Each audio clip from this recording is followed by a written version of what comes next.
Anderson Cooper 360, weeknights at 8 and 10 on CNN. Hey, welcome back. Keeping them honest tonight. A thread that really all parents need to know about. Colorado health officials are investigating 3 deaths to determine if they're tied to a batch of synthetic marijuana that sent close to 150 people to the hospital. It's not an isolated problem either. Synthetic designer drugs are flooding into the United States, mostly from China, and they're being sold to younger and younger teenagers. The highs they deliver can be very, very potent, dangerously so. They cause psychotic reactions, kidney failure, some suicides. Law enforcement, though, is having a tough time just keeping ahead of the chemistry involved. Our investigative correspondent Drew Griffin recently went along on a major raid and was able to show just how easy it could be for your teen to buy and use synthetic drugs. Here's his report. All teams can go. Get forward, get forward. The Target convenience stores in Terrebonne Parish, Louisiana, where behind the counters, stuffed in backpacks, even a winter cap, these tiny sealed packets of what police say is synthetic marijuana, selling for $20 to $30 a piece. It's just another poison. People call it drugs, but I call it a poison. What it is actual chemicals sprayed on plants and sold in packages that clearly say not for human consumption. But in reality, that's exactly what they're used for, with often tragic results. According to the DEA, more than 200 new synthetic drugs have come into the U.S. in the last 4 years, known as spice and bath salts. Law enforcement say they are designed to mimic the highs of marijuana, cocaine, and other controlled drugs. But unlike those controlled drugs, this stuff you can easily buy online on hundreds of sites on the internet that say it's legal. We did it. These are all 200 milligrams. It says novelty collector's item, Afghan Black Ultra, and Blueberry Haze. Collector's item, not for human consumption, is what it says on this product description. I wonder why you would collect this stuff. We sent these collector's items off to a chemical lab to determine exactly what is inside them. Robin Smith already knows what they can do. He wanted to know if I could read his mind. He was having some hallucinations, hearing voices, and that scared me. He told me that he had smoked spice, and my reaction was that he had gotten it out of the kitchen cabinet. Smith's son was 15 when he smoked spice, a chemical version of marijuana. He tried to kill himself before seeking help. He has spent the last 3 years in and out of psychiatric hospitals.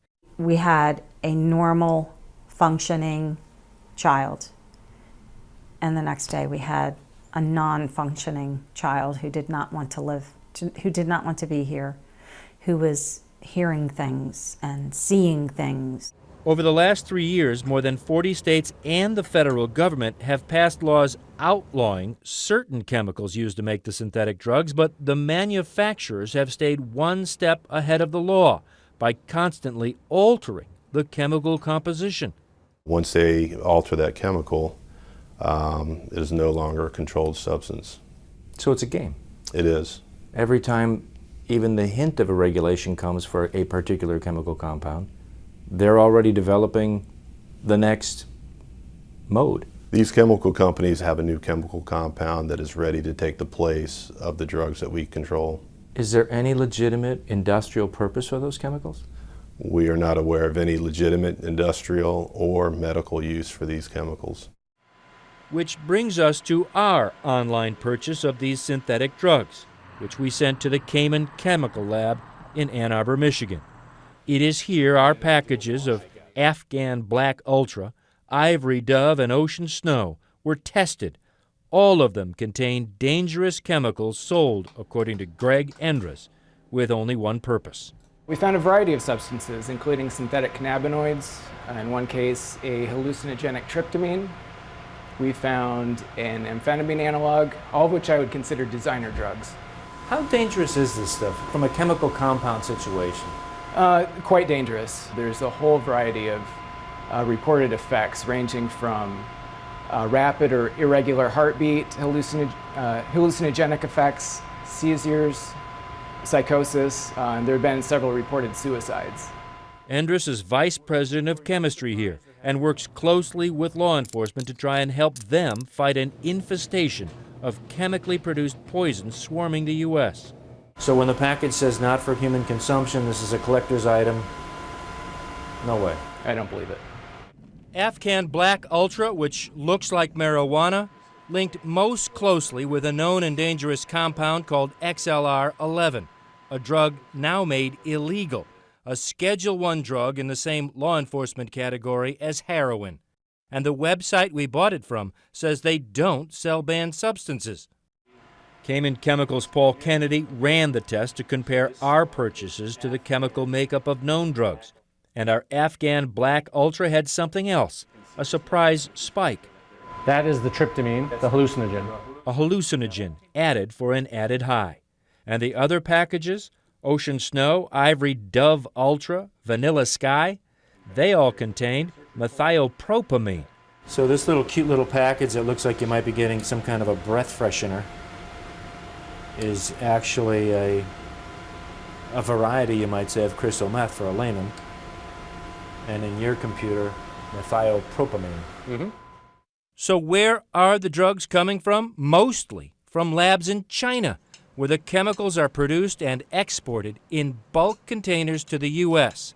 Once they get here, they're sprayed on plants or other compounds, packaged and sold online, and in places like that convenience store in Terrebonne Parish, Louisiana. Just one site over 35 states, part of a massive crackdown by the DEA and local law enforcement. The results? 172 arrests and more than 20,000 pounds of synthetic drugs seized. So, Drew, in your report, you said that most of these chemicals are coming from China. Why can't they be stopped? You know, it's tough, Anderson. According to the DEA, they're smuggled into the U.S. in bulk, sometimes called research chemicals, though everybody I talked to in this story says there's really no industrial use for this stuff. The DEA says the United States is in dialogue with the Chinese government to try and stop the flow of these chemicals, but obviously, while they talk, these poisons continue to arrive. And they're getting sold as collector's items or in packages that say not for human consumption, right? Yeah, it does appear to be a really dangerous joke. You saw how easy it was for us to purchase this stuff. Quite frankly, I don't think it can be stopped, Anderson, which is why parents especially need to be aware of these things. This stuff is not legal. More importantly, it's not safe, and there's absolutely no government controls of what's inside these packages. They call it synthetic pot. It's not pot. It's just chemicals. All right, Drew, thanks for the reporting.